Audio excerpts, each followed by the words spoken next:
एक गांव में हरीश अपनी पत्नी के साथ रहता था। गुजारा करने के लिए वह अपने छोटे से खेत में फसलें उगाता और उन्हें बेचकर अपना और अपने परिवार के लिए 2 वक्त का खाना जुटा पाता था। एक दिन दोपहर के समय, हे भगवान, अगर बारिश हो जाए तो इस बार सभी किसानों की फसलें अच्छी हो जाएगी। हाँ, सही कहा आपने। अगर बारिश हो जाती है तो इस बार काफ़ी अनाज हम किसानों के पास आ जाएगा। दिन बीतते हैं और बारिश की आस में सभी किसानों की उम्मीदें टूटने लगती है, लेकिन बारिश की एक भी बूंद जमीन पर नहीं गिरती।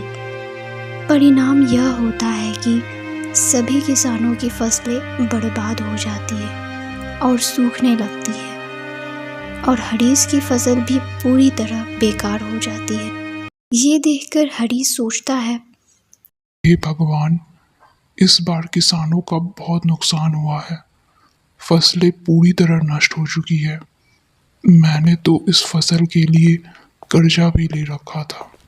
अब मैं इस कर्जे को कैसे चुकाऊंगा? हरीश को इस तरह परेशानी में देखकर उसकी पत्नी उसे सहारा देते हुए कहती है, आप परेशान मत हो, अब जो होना था वह तो हो गया। हम लोग तो कैसे भी गुजारा कर लेंगे, लेकिन हमने जो कर्जा लिया है वो कैसे चुकाएंगे? मन छोटा मत कीजिए, हमारी इस समस्या का कोई न कोई उपाय ज़रूर होगा। तभी उसकी पत्नी को एक सुझाव आता है। हमारी पड़ोस वाली कमला दीदी कह रही थी कि रमेश भैया शहर गए हैं काम की तलाश में।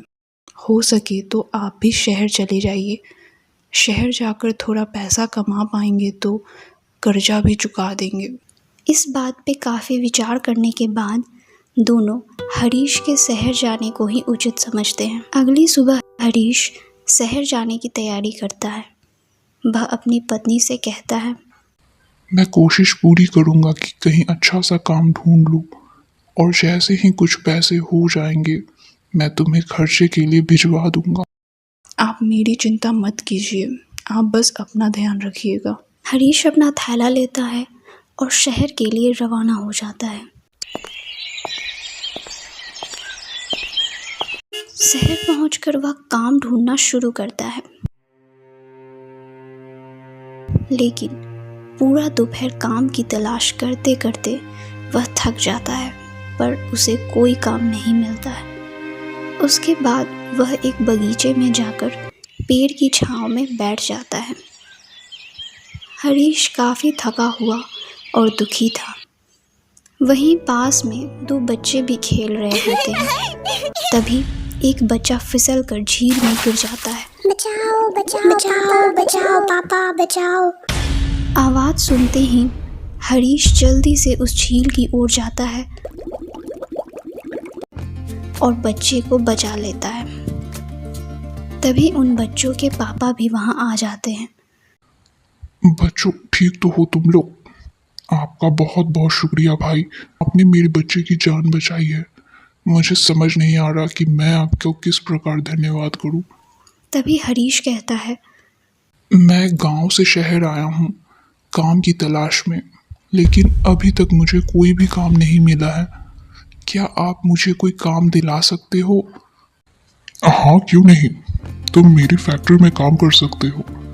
मेरा कृषि क्षेत्र का कारोबार है। कृषि क्षेत्र से तो मैं भी जुड़ा हुआ हूँ। मैं एक किसान हूँ, पर इस साल बारिश ना होने के कारण हम किसानों की सारी फसलें खराब हो चुकी है। अगले दिन वो बिजनेसमैन हरीश को अपनी फैक्ट्री ले जाता है।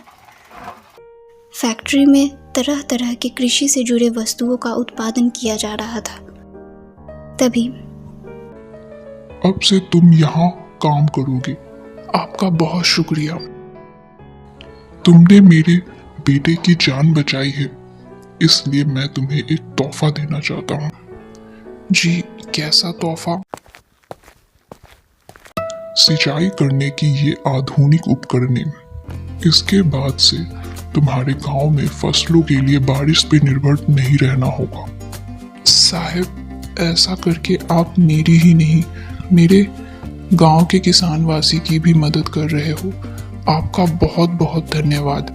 हरीश की इस बहादुरी के इनाम के कारण उसके गांव में उसका अभिनंदन किया गया। अब से यहाँ बारिश ना होने के कारण फसलें बर्बाद नहीं होती है। सभी किसान परिवार खुशी खुशी अपना जीवन यापन करने लगे।